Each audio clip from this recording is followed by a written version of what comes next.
যদি তোর ডাক শুনে কেউ না আসে তবে একলা চলো রে। যদি তোর ডাক শুনে কেউ না আসে তবে একলা চলো রে। তবে একলা চলো, একলা চলো, একলা চলো, একলা চলো রে। যদি তোর ডাক শুনে কেউ না আসে তবে একলা চলো রে।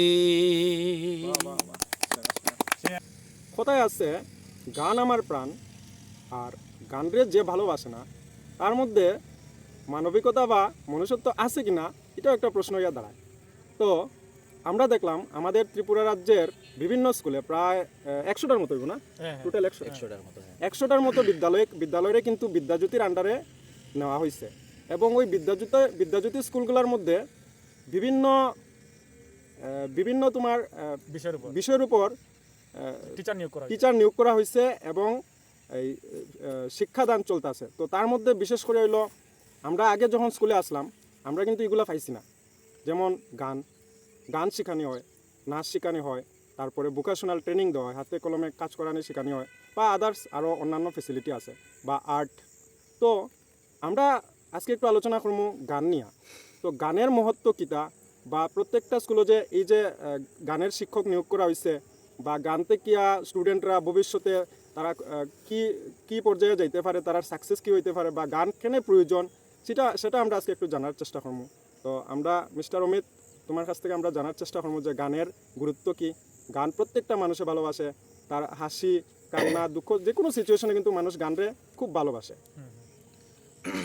তো আমি বিশেষ করে ত্রিপুরা সরকারের বিশেষ ধন্যবাদ দিতে চাই যে আমাদের ত্রিপুরা রাজ্যের প্রায় 100টা স্কুলের মধ্যে বিদ্যাজ্যোতি প্রজেক্ট নাম দিয়া সঙ্গীত, নৃত্য, স্পোর্টস, তারপরে আছে যোগা, আর আছে আর্ট।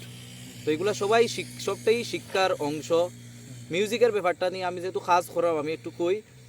মিউজিক আমাদের প্রত্যেকটা মানুষের জীবনে মিউজিক আছে, এবং আমাদের মিউজিক ছাড়া আমরা কোনো সময় চলতে পারতাম না। যতই আমরা নিজে গান না গাই, কিন্তু এরপরেও যে মিউজিক কিভাবে, যখন আমরা জীবনে খুব অশান্তিতে থাকি, স্ট্রেস থাকি, তখন আমাদের মন যখন ভাঙি যায়, তখন আমরা অনুপ্রেরণামূলক গান শুনি, রবীন্দ্রসঙ্গীত শুনি, ভক্তিমূলক গান শুনি, ভজন শুনি।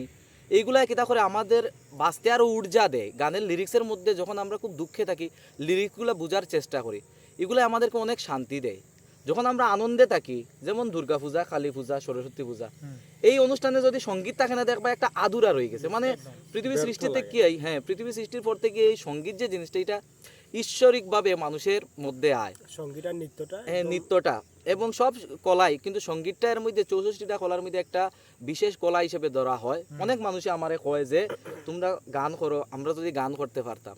তো এইটা কিতা করে মানুষের বাঁচতে সাহায্য করে। এবং নট অনলি এটা, স্কুলে যে শিক্ষা সঙ্গীত শিক্ষা দেওয়া হয় বর্তমানে বিদ্যাজ্যোতির আন্ডারে, দেখা গেছে যে অনেক দরিদ্র ছেলেমেয়েরা, যেমন আমি আমার উদাহরণ দিই। ছোটোবেলা আমি যখন আমাদের জলাভাষা মাধ্যমিক বিদ্যালয়ে পড়তাম, আমার গান গাওয়ার খুব ইচ্ছা আসলো। আর্থিকভাবে হয়তো আমি পারতাম না তখন শিখতে, তারপরে বিভিন্নভাবে আমি শিখলাম, এখনও শিখিয়া যাইরাম, সারা জীবনেও শিকার শেষ হইতে না কোনো শিখাই। তো অনেক গরিব গরিব স্টুডেন্ট আছে স্কুলের মধ্যে, যখন যাই ক্লাস 1 থেকে 12 পর্যন্ত, আমি জিজ্ঞাই তোমরা কি গান শিখতে ইচ্ছুক নি? তখন স্টুডেন্টরা কয় স্যার আমরা গান শিখতে খুব ইচ্ছুক। আমি বললাম তোমরা যদি পারো একটা হারমোনি কিনিও। তো অনেক দরিদ্র স্টুডেন্ট আছে, প্রভার্টি লেভেলের নিচে, তারা বিপিএল এর থেকেও আরও নিচে, তারা কয় স্যার আমরা যে হারমোনি কিনিয়ে শিখতাম, আমরা তো সেই সামর্থ্য নাই।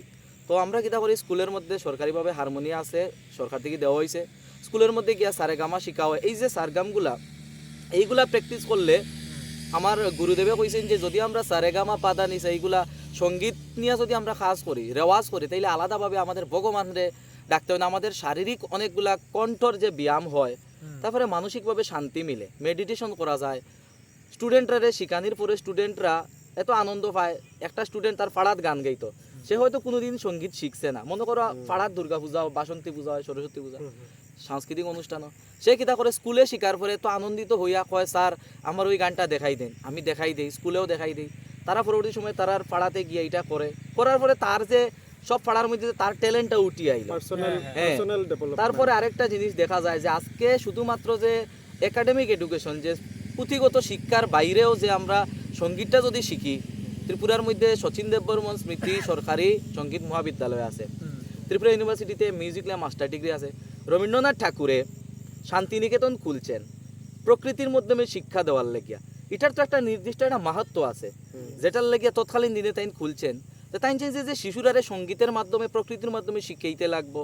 রবীন্দ্রসঙ্গীত তাইন হাজার হাজার রবীন্দ্রসঙ্গীত তাইন লেখছেন। এখানের মধ্যে গানের মাধ্যমে অনুপ্রেরণা আয়। যেমন আমরা একটা রবীন্দ্রনাথ ঠাকুরের একটা গান হইতে পারি, যদি তোর ডাক শুনে কেউ না আসে তবে একলা চলো রে।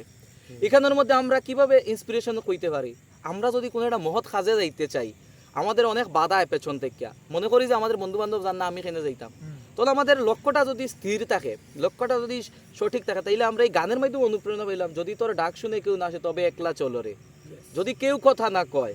এইভাবে সঙ্গীতটা আমাদের জীবনের ভাবে সব দিকে ছড়াইয়া রইছে। তো সঙ্গীতটা শেখা খুব প্রয়োজন আমার মনে হয়, এবং আমরা সবাই সঙ্গীত শুনি। আর বিদ্যাজ্যোতি স্কুলে যে টিচারগুলা নিছে এই ব্যাপারটা নিয়ে লাস্ট একটা কথা, আমি অসংখ্য ধন্যবাদ ত্রিপুরা সরকারের, আবারও অনেক দরিদ্র স্টুডেন্টরা এটারে শিখতে পারে, এটাই লেগা। বড় জিনিস। সাথে সঙ্গীতটা ছাড়িয়া আমি দেখলাম আর্ট, অনেক স্টুডেন্টরা আর্ট শিখতে পারেন না, টিচারের অভাব, টিচারের কাছে গেলে তারার মধ্যে প্রতিভা আছে, সুপ্ত প্রতিভাগুলো কিন্তু এখন বিকশিত হইতাছে। হ্যাঁ, যে যে স্টুডেন্টটা গান গাওয়ার ইচ্ছা, কোনোদিন গান গাওয়ার মতো শেখার মতো তার কাছে অর্থ নাই, হ্যাঁ, সে কিন্তু এই প্ল্যাটফর্মটা বা ওই স্টুডেন্টগুলো যে ওই প্ল্যাটফর্ম পাইছে না কোনোদিন, হ্যাঁ, এখন প্ল্যাটফর্মটা পাইয়া যান স্কুলের মাধ্যমে, বিদ্যাজ্যোতি স্কুলের মাধ্যমে।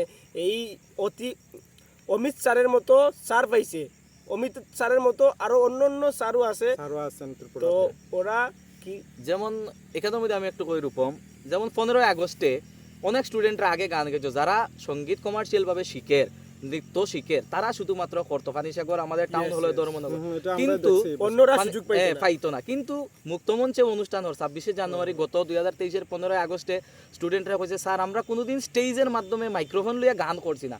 এই যে তারা কইছে আমি ফিল করতে পারছি তারা দুঃখটা যে মাইক্রোফোন দিয়া কইতো।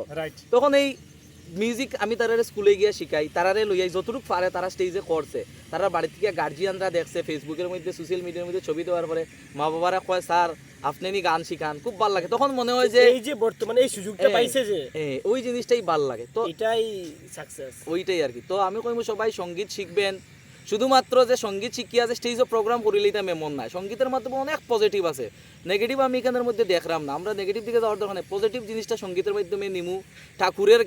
ঠাকুরের গান অনেক আমরারে জীবনে আগাইতে সাহায্য করে, রবীন্দ্রসঙ্গীত এইগুলা প্রত্যেক মানুষের শিখা উচিত। বর্তমান দিনের শিশুরারে আমি মনে করি মোবাইল হাতে না দিয়া ইনস্ট্রুমেন্ট একটা হাতে দেওয়া ভালো। আজকে আর আমরা কইরাম না, আবারও কইমু অন্য বিভিন্ন টপিক নিয়া। আজকে আমরা এখানেই শেষ করলাম, যদি তোমরা কিছু কোয়ার থাকে। যাই হোক, ভালো লাগলো অমিত মল্লিক। তো কথা হইলো যেটা বুঝলাম আর কি, যে সঙ্গীত অ্যাকচুয়ালি আমাদের অনুপ্রেরণা দেয়, শক্তি দেয়, হ্যাঁ, তারপরে আনন্দ দেয়। মানে প্রত্যেকটা মোমেন্টে আমাদের কিন্তু সঙ্গীত আমাদের কিছু না কিছু দেয়। মানে সঙ্গীতটা আমাদের অঙ্গাঙ্গি ভাবে জড়িত। আর প্রত্যেকটা মানুষ কিন্তু সঙ্গীত ভালোবাসে। হতে পারে সেটা এক ধরনের সঙ্গীত নাও হতে পারে, আলাদা আলাদা ক্যাটাগরির সঙ্গীত হতে পারে, ক্যাটাগরি বিভিন্ন কিন্তু ক্যাটাগরি। হ্যাঁ, প্রত্যেকটা মানুষ কিন্তু গান ভালোবাসে।